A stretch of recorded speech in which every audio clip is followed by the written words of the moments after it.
So with Android phones, QR codes have actually become a pretty major thing. If you have an Android phone, you probably know this. If you go to any review sites, they actually, on most of them, put a little QR code down there where you can use your phone, and you click on the QR code and pretty immediately download the app, which is awesome. And so Google has kind of done another QR thing, and this is their last initiative. So, we all use bit.ly or link shorteners. Google has also taken to allowing you to put QR at the end of their short link, and you can actually generate a QR code from it, which is pretty exciting. So Google's a champion of QR, and I like that. So I needed another reason why Google. But yes, they're awesome. So they're not the only one championing QR codes, though. Another place QR codes are very beneficial is in the LBSN, location-based social networking space. I'm sure a few people here were here during South by Southwest. So during South by Southwest, there was a company that debuted called Forwalla, and basically the incentive for QR codes in location-based social networking is that, I don't know why anyone does this, lies about where they are at the time. Like they say they're in one, they're trying to become mayor and they're furiously checking into spaces. So with QR codes, you can't necessarily lie because it's stuck outside the bar or something. So Forwalla did this massive initiative during South by Southwest of sticking QR codes all over around town and making people validate those check-ins. So I was excited about that, and I've been following Forwalla's progress since then, and it has not really progressed much since South by, so that makes me sad. But that's okay, because there's this other company that's in the location-based social networking thing, and they're kind of big. You might have heard of them. They're called Facebook. So Facebook is not directly into QR codes yet. They're kind of flirting with it. So I think it was in March.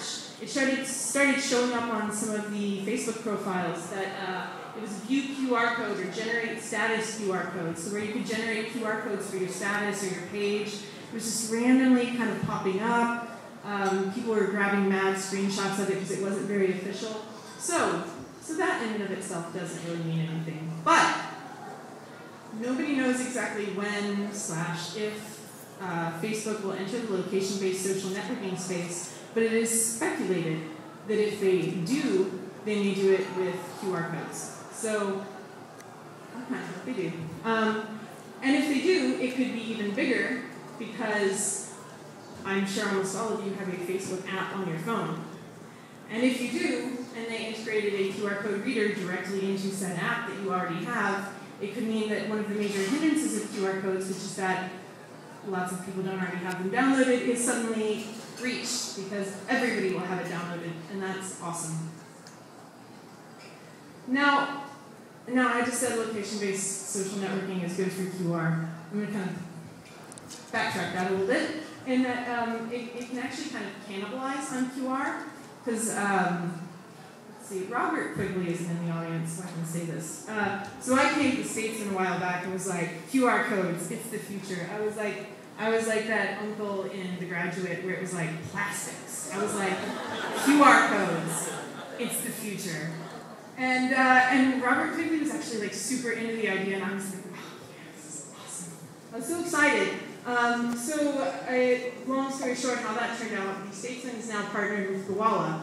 So it's kind of like a split thing of, on one hand, you can scan a QR code at a location. On the other hand, you can open a location-based social network like Forwalla or Foursquare, and you can see a news story pop up. So it's both a hindrance in technologies. With both of them, you have to have an app installed. But personally, I feel that QR codes are a little more beneficial because you organically stumble across an object in a place. But with location-based social networking apps, you actually have to have that app open and see the story pop up.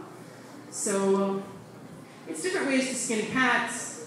The Statesman went with the way I didn't particularly like, but Robert quickly told me he very, very seriously considered the idea